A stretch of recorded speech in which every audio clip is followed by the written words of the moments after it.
Supreme কোর্টে SSC 26,000 চাকরি বাতিল মামলার শুনানি ফের পিছিয়ে গেল।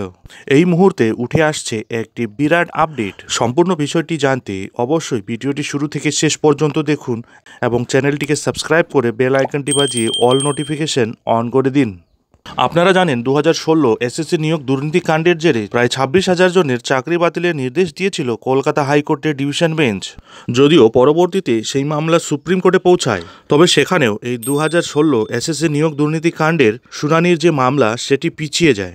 তবে এবার এই 26,000 চাকরি বাতিল সংক্রান্ত বহু প্রতীক্ষিত মামলার শুনানির আবার দিন দিল দেশের সর্বোচ্চ আদালত সুপ্রিম কোর্ট। সুপ্রিম কোর্টে এসএসসি 26,000 শিক্ষক শিক্ষিকা এবং শিক্ষাকর্মী নিয়োগ মামলার শুনানির পরবর্তী তারিখ 24শে সেপ্টেম্বর দেওয়া হলো। এই মামলাটির দিকে চাতক পাখির মতো তাকিয়ে রয়েছে গোটা রাজ্য। সুপ্রিম কোর্টে এসএসসি 2016 নিয়োগ মামলার শুনানির সম্ভাব্য তারিখ ছিল 10ই সেপ্টেম্বর 2024। এবার সেই মামলার তারিখ ফের দেওয়া হলো। সুপ্রিম কোর্টে এসএসসি মামলার পরবর্তী তারিখ আগামী 24শে সেপ্টেম্বর 2024। এবার এই মামলাটি 1 নম্বরে থাকবে বলে জানা যাচ্ছে।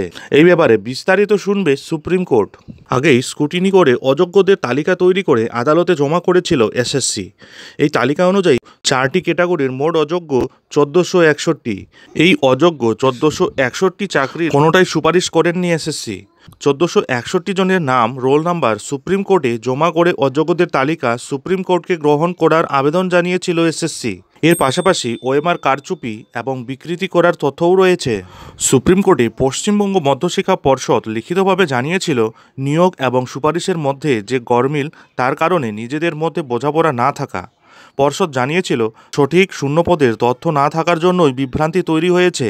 তাতেই একই ভ্যাকেন্সিতে একাধিক নিয়োগের সুপারিশও নেওয়া হয়েছে, একাধিক নিয়োগ হয়েছে। তবে সুপ্রিম কোর্টে আদৌ মধ্যশিক্ষা পর্ষদের এই যুক্তি ধোপে টেকে কিনা সেটাই এখন দেখার। প্রসঙ্গত উল্লেখ্য, মঙ্গলবার এসএসসিতে চাকরি বাতিল মামলার শুনানি রয়েছে প্রধান বিচারপতি DY চন্দ্রচূড়ের ডিভিশন বেঞ্চে।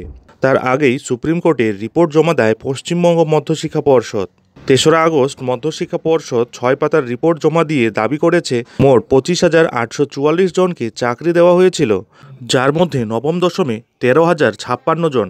একাদশ দ্বাদশে সহকারী শিক্ষক পদে চাকরি দেওয়া হয়েছিল 5,757 জনকে। এছাড়াও গ্রুপ ডি পদে 4,547 জন এবং গ্রুপ সিতে 2,484 জনকে চাকরি দেওয়া হয়েছিল। এখন দেখার বিষয় এটাই যে আগামী 24শে সেপ্টেম্বর 2016 এসএসসি নিয়োগ দুর্নীতি মামলার 26,000 চাকরি বাতিলের যে মামলার শুনানি রয়েছে তার পরবর্তী কী রায় দিতে চলেছে সুপ্রিম কোর্ট। যাই হোক, এখন এখানেই শেষ করছি। এই ধরনের পরবর্তী আপডেট পেতে অবশ্যই চ্যানেলে চোখ রাখুন এবং ফেসবুকেও এই ধরনের আপডেট পেতে হলে অবশ্যই ফলো করুন আমাদের ফেসবুক পেজটিকেও।